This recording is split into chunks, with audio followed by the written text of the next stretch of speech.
Good morning, everyone. Let's jump right into the reading.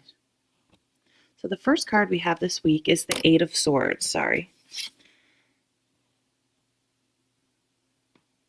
So I like to remember the image, and I do this a lot, even though I don't use the Rider-Waite deck a lot.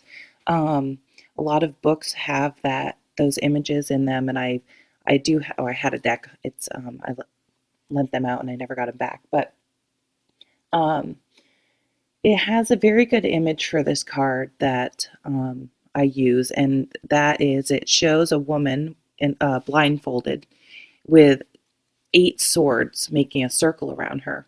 However, if you look closely, one of the swords is not um, perfectly in line with the circle, and so it's making, I guess you could, an opening in the circle. Um, Now, but she's blindfold. If she were only to remove her blindfold, she would see that she could actually get out, that she's not trapped.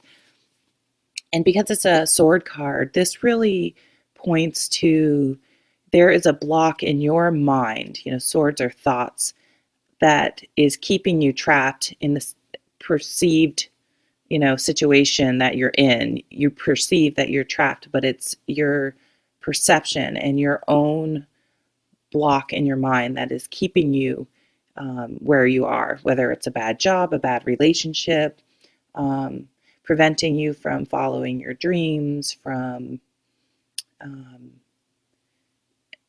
anything. I mean, it could be as simple as you've always wanted to dance or take a dance class, and for some reason you're too afraid to do it for some reason. It doesn't have to be anything super major, but in kind of a way, this card is saying, you're being your own worst enemy, and it's something in your own mind that you need to usually let go, um, so you can just take that blindfold off and, oh, wow, I can just get out right there. I'm really not trapped. Um, Lots of times the swords asks us to remove all that emotional baggage that we carry and that visceral reactions that we have, and try to take that filter, because we filter our lives through these emotions and these perceptions of how things are going to happen. And the Eight of Swords asks us to let that go and try to really see things um, much in a much simpler way, without all the excess baggage. So let's move to the next card. And we have the Seven of Shields.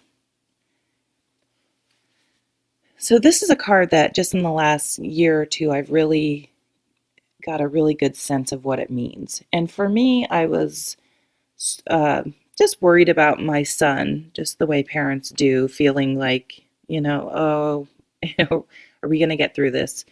And I drew the Seven of Shields. And the Seven of Shields is, again, back to the Rider-Waite deck, shows a farmer who has planted his crops.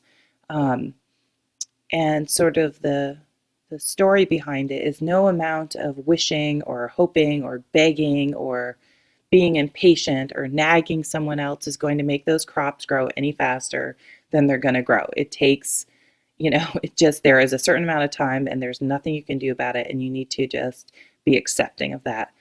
So when I got that in a reading where I was thinking about my son, it just clicked for me. This card is about kids are going to take they're going to take their own time to grow up and mature, and they're not supposed to be instantly mature because they're kids. That's why it takes 18 years for them to even leave the house. So um, it I took it as it telling me to be patient and accepting that this is just the way it is, and it's okay. It's supposed to be that way. It's supposed to take that long. um, So I'm going to actually pull the next card before I look at these all together. Oh, the Tower. So the Tower, it's one of those dreaded cards. Oh God, the Tower. Total mass destruction. But really, I'm trying to embrace these more negative cards. And the Eight of Swords is one of those cards where sometimes people are like, oh, but I really embrace that, because it's, come on, this is, you can completely solve this. It's just a block in your own mind. So that's really not, in the grand scheme of things, that's a big deal. You can solve it. You can deal with that. Um, so the tower usually shows up when we need to sort of break out of the Eight of Swords. We need to stop being in that perpetual state of, oh, I'm trapped, I can't get out, I don't know what to do, this is awful. The Tower comes along and forces us out of that Ring of Swords. It doesn't wait for us to see it. It's just, it forces a change that needed to happen anyway, but for some reason we could not bring about ourselves. And I think in this reading, it's talking about our own mental blocks. Um, an extreme example is if you're in a job you hate and you get fired from it. You probably should have walked away from it a long time ago or tried harder to find a new one, but you were just sitting there complaining and hating it. The Tower will come along and say, well, you know what, enough of this, you're out of there.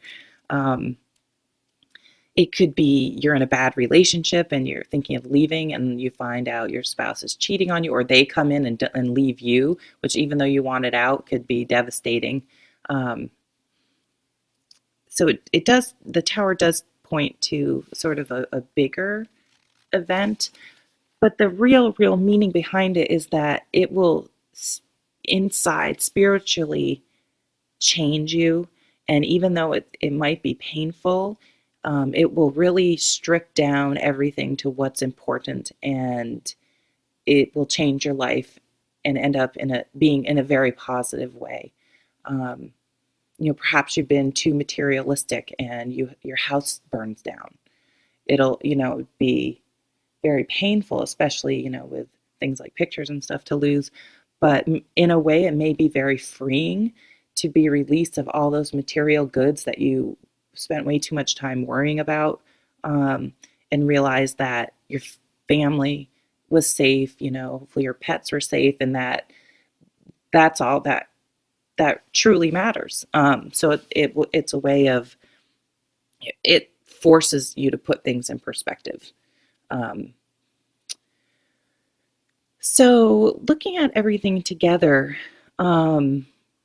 there's a block within us that we really need to address. I'm trying to really think about the Seven of Shields here. It asks us to be patient. However, the Tower is going to bring about this change sooner than later. So perhaps once we can free ourselves from the Eight of Swords, we need to be patient that the change we made, maybe we finally have the mental clarity to get out of the Circle of Swords, but we have to be patient with ourselves, because that doesn't mean things are going to be exactly the way we want them to be now that we've had this realization, or that we feel like we've broken away. I think sometimes when people get divorced, they think it's sort of a get out of jail free card and everything's going to be awesome. And then they realize that they need to start their lives completely over. They need to learn to be alone if that isn't something that has been within their comfort zone. And it can be, not that, it can be upsetting, but it isn't the end all be all. And there's a period of adjustment that just is, and no amount of wanting it to feel better right away or anything is going to change that. And same thing after the Tower's effects. There's going to be a healing process, and it's going to take as long as it takes, and it might be frustrating, and you may be questioning, but wait a minute, I finally made this change. I've been needing to make it, whether I was responsible for the change or not. What happened needed to happen. So why don't I feel better now? Why isn't everything great? So just remember the Seven of Shields is telling you that it's a process, and you need to go through that process. You can't skip it. You can't cut the line. Um, and you will get there. Every child grows up. The crops do grow, and it just takes the time it takes. So this is Jen from Tarot Spirit. I hope you have a good week. I think this is going to be a really cleansing week. For some reason that comes to mind, that we're going to be able to release some things that we've really been hanging on to, that have been dragging us down. And it might be a little scary. It might be upsetting at first, but I think in the long run, it's going to be completely transformative, and we'll be grateful that it happened, because without it happening, we wouldn't get to the place we need to go. Thanks again for watching.